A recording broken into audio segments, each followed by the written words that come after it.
go through the different positionings that, that we are going to do with the patient.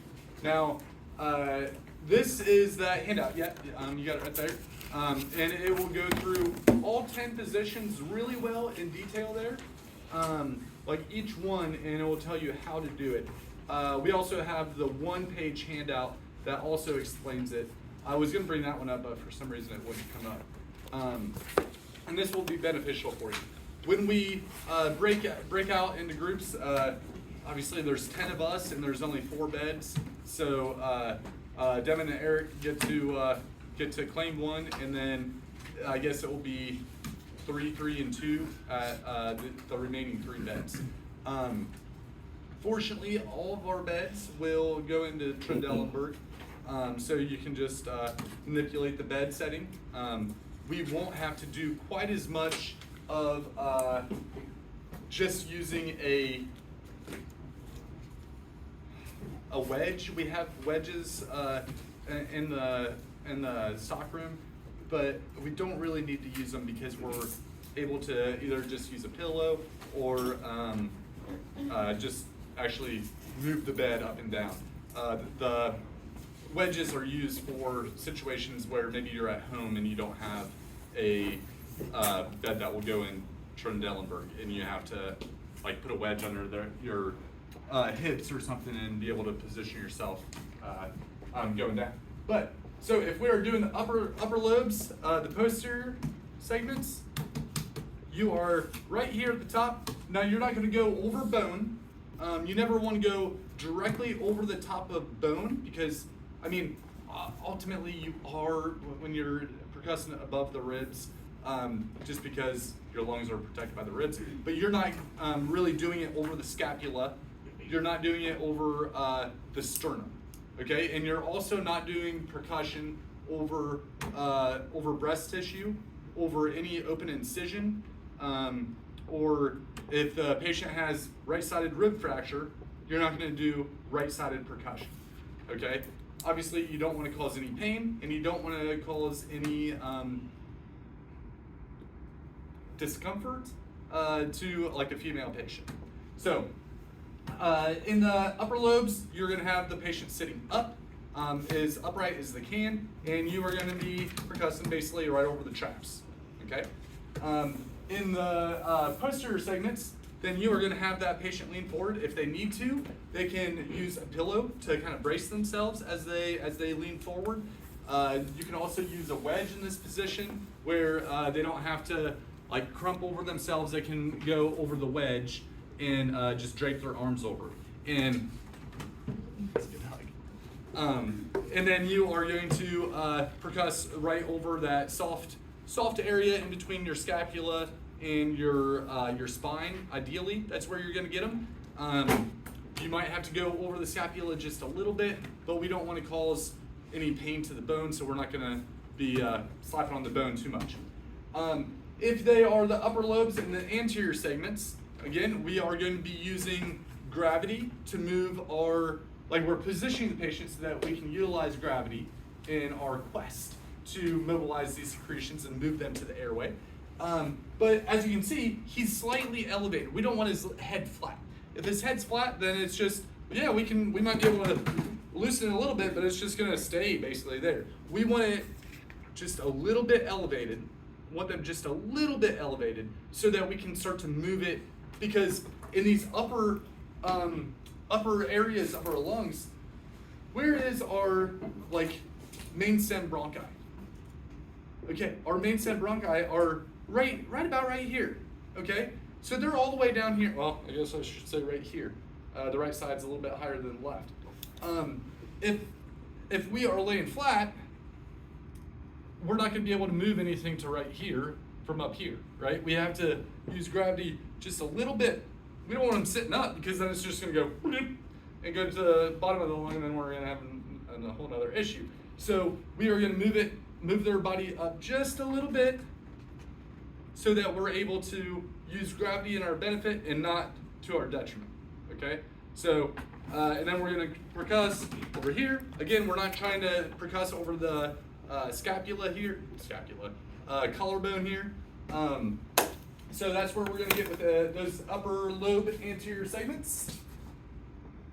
And then if we are getting the lingula, that is right here. Yeah? No. Yeah. Right here. All right. So we are going to turn them just a little bit. Anytime that we are doing this, we want to position the patient so that that mucus moves with gravity. And if we actually are lucky enough that we can shake something loose, that it's going to go towards the airway. Okay? And that way they're able to move it out of their lungs. Okay? So in the lingula, they are, here, I'll put them, wait, did I have them the right way? I have them the right way.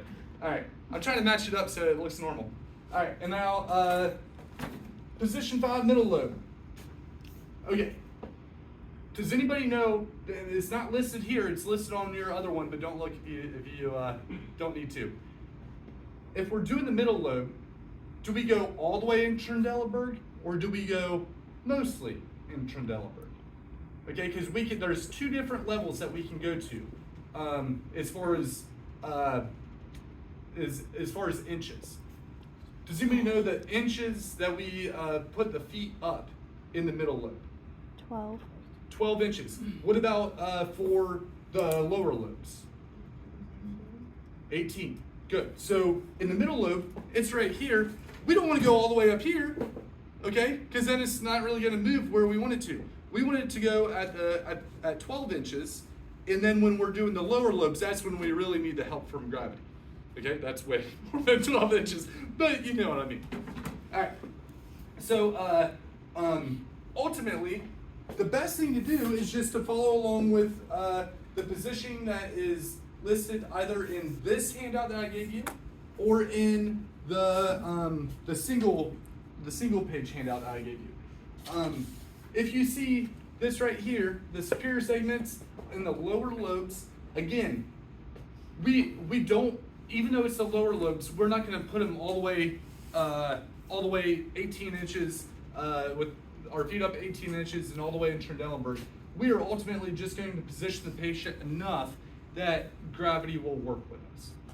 Okay? So did anybody bring their shirts? Nobody brought their shirts? Hey, one person. Okay, so what? No, I don't want it. It'll be beneficial for either you or your partner, because then you can put that on and you can say, okay, I want to do this segment of this lung, and then you can actually visually see it and manipulate the patient based off of gravity to achieve that goal. Since you're the only one that brought it, it's not going to be beneficial for everybody. But so this is what we're going to do today. This is the first thing that we're going to do. Okay. The next thing that we're going to do, I think, if it's listed correctly, it is CPT with the cups. All right. Let me grab them.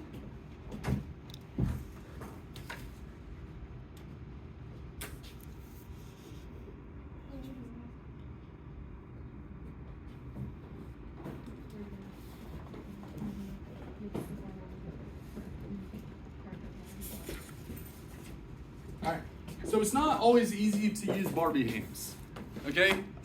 Going like this, after a while, it's really annoying, okay? It's not ideal. Barbie hands, not like this. You want the cupping action on your hand. So you're doing it like this. And ideally, here, I'll move that. You are gonna be keeping your wrists is on the body as you can. You don't want to be, okay? I'm hungry. You're doing it like that. Your wrist, if it comes off, should not come off it very much. Okay? That's how it looks. You're not trying to bang. Yeah, you're trying to shake stuff out, but you're not trying to like break a rib or anything like that. The cup makes life a little bit easier because now you don't have to do this. You can do it like this. Does either one work like hugely well? No. But it's one of those things that you have to know how to do, and you'll get ordered every once in a while, and you're like, oh, I hate today. This is going to take forever. But same thing. You're not banging the heck out of them. You are just doing that deal, okay? And then can everybody go on the table and show me how to do vibration? Nice, nice. Good. That was horrible. You just made a circle. All right, good. Great, good, good. Okay, don't go in a circle. I wasn't trying to. All right, and we want to move the secretions towards the airway. Okay, so if I'm doing the, all right, if I'm doing the superior segments of the lower lobes, I'm not going to do this. Okay, and go towards his butt. I'm not doing that. Okay, and I'm also not going outward towards his arms. I'm going towards the main airways. Okay, so I'm doing that vibration. Does that work? No, but it's something that AARC has us do, and the MBRC wants us to know how to do. Have I ever done vibration on a patient? Yes. Did it work? No. Okay? But it is something that you need to know how to do. Okay? All right. And then the actual one that's kind of fun to do is the gun, which hopefully I did not break when I dropped this.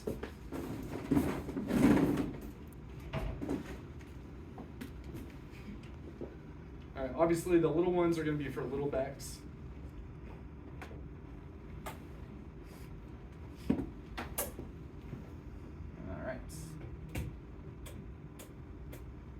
Okay, so you can increase and decrease how powerful it is and how quickly it goes. Okay, so this is mild, and this is pretty powerful. And then we can increase. Sounds like you're sanding something, but. Actually feels pretty good. All right. My back hurts. Me and Dominic were trying to dunk yesterday, and I can still get up, but when I landed the one time, I landed and went, and I'm like, oh, nope, that's not a good crack. So I'm going to be working on this soon. Nope, that's not as good as I hoped it would. Okay, and you're going to do this in the same way that you'd be doing our hands or the cups. So you can do this with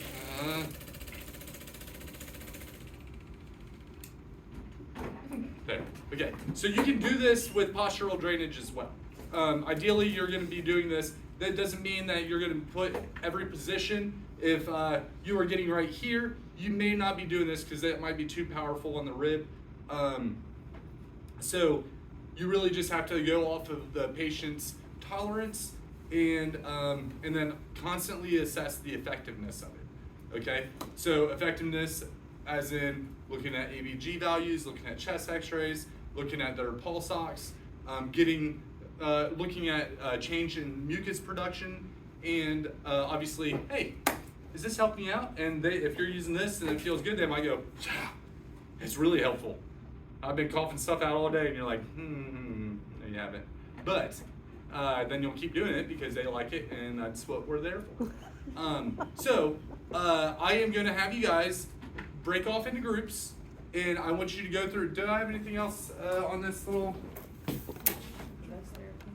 No, we already did that therapy. So you can take number 3 and put a big cross through it. All right. So we are going to practice, and obviously this will take about 30 seconds. I want you guys to use it on each other so you know what it feels like. And then also so you know how to turn it on and off.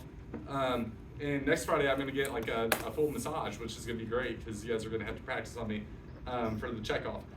So this one, and then you guys are going to practice using the cups and using your hands and doing the vibration on each other. Okay, so like you can use, for now, you can use your papers to make sure that you know what position you're supposed to put them in. And maybe as you put them in a position, you say, I'm going to percuss this lung, this lobe of the lung, this area of the lobe of which lung, okay? And then go through each of those 10 with each partner, okay? So if you're in a group of 3, somebody has to, you have to do it on at least one person. Now, because of the nature of the positioning and that it may be uncomfortable positions, you only have to do this on one person. But you are still going to be checked off. You're going to be coming in with a partner, and you will have to put your partner in not all 10, but a selection of probably 4 or 5 positions, and do the percussion and vibration on your partner. You have to be prepared. Even though you're only going to check one person off, and you're only getting checked off by one person, you still need to know and come in prepared to do this correctly.